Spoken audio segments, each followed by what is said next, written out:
First things first. I don't know what compelled Yellow Beezy. Don't be in here and try to correct me on his name because I don't listen to him and I don't care. Whatever compelled him to put his arms around Errol Spence and walk him back to the locker room. That was some real soft shit right there. It made Errol Spence look like a baby, and it made what happened to him look even more embarrassing. But this right here looks extra soft, walking him back to the locker room with his arm around him like that. Unless he has his arm around him because Errol Spence can't really keep his balance, and they didn't want people to see Errol Spence stumbling back to the locker room. Now, if that is the case, I understand. But other than that, this is just some more soft stuff caught on camera that shouldn't have happened. Which leads me to my point of this whole video. Athletes and rappers, lifestyle don't mix. Okay? Should no athlete be hanging with nobody in the music industry and stuff like that, because the rapper's lifestyle will always run interference with the athlete. See, they can hang with you, but you can't hang with them. That's the big difference. See, what you do is not going to affect their lifestyle, but what they do will affect your lifestyle because you have to live a completely different one. Okay? Ask Adrian Broner once he started to want to become a rapper and all that other stuff. Stuff start falling apart. He start falling off. Then next thing we know, we got Bum AB. Ask Shakur Stevenson about trying to hang out with people in the industry and whatnot. You know what I'm saying? See where that gets you. Right? And then here you got Errol Spence and Yellow Beezy. And of course, we know that they hang out. So, of course, we know Errol Spence is drinking and living a nightlife, which is not conducive for the athlete, the boxer, the fighter. And Errol Spence knew that. But what people are not talking about is how that relationship in itself helped play the demise and what you've seen in Errol Spence. See, I couldn't figure out what these dudes was on. I didn't know what these dudes was taking, but we all seen the signs, just like, Bomac said. Before Errol Spence got into a car accident, called him a drunk. Then, car accident. Okay? You guys seeing Errol Spence slurring his words on camera, can barely sit up straight, can barely form a sentence, and what I couldn't figure out what was going on. You know what I'm saying? But now I know what's going on. Errol Spence and all them dudes was doing perks and alcohol.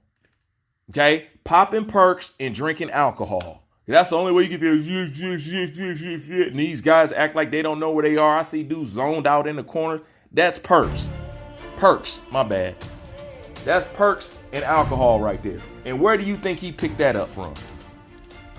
Because for the most part, I ain't saying Errol Spence was a square or nothing like that. But for the most part, Errol Spence was pretty straightforward. He really, you know what I'm saying? You can tell. I ain't calling my mama's boy. I ain't saying, but pretty much a straight arrow. You know what I'm saying? Like, he really didn't get into nothing. So all the stuff that we see Errol Spence get into is strictly because of the company that he kept.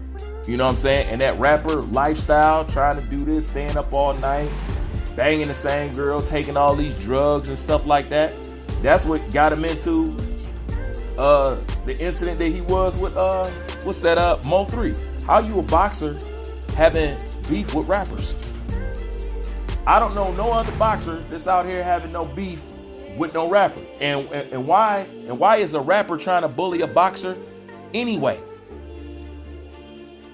You can't tell me that wasn't due to his relationship with these other rappers and stuff like that. Errol Spence ain't living no rapper's life. But yet he got rapper drama. And once again, that come from the people he was hanging out with. And that's been his biggest downfall. That's why he had to move from downtown Dallas. It was too hot for him. He had to go get a farm.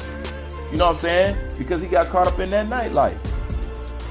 You need to hang around people where y'all got the same goals. Yellow Bees don't care nothing about his physical, his body, or none of that stuff, because it's not a requirement for him to make his money and take care of his family. However, it is a requirement for you. And you still hanging with this dude? Once again, it's just an example. Rappers and athletes do not go well together. They do not mix. They can hang with you, but you cannot hang with them. Okay? What you do will not affect their lifestyle. But what they do will affect your lifestyle. And it's no secret, Errol Spence end up popping all the stuff that he been popping and drinking all the stuff that he been drinking. You know what I'm saying? Trying to live that industry life when you are an athlete. Makes no sense. He shot his own self in the foot. This is just another aspect of how Errol Spence burnt his own bridge. Didn't make no sense. He don't need to be doing that, and especially if you know your man's got an alcohol problem. I mean, if people can call it out that's not even hanging with you, then you think the people around you didn't know? They didn't care.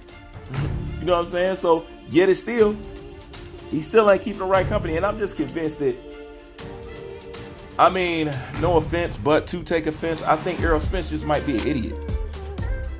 You know, for real, like he really don't know what's good for him, or he really just care about the flash in the show. You know what I'm saying? Either or. But bottom line is, athletes, rappers don't go good together. You know what I'm saying? Take this as a sign. I guarantee you, anytime you see this mixer, you will see disaster for the athlete every single time. Like, comment, subscribe, Boost, fan, I'm out.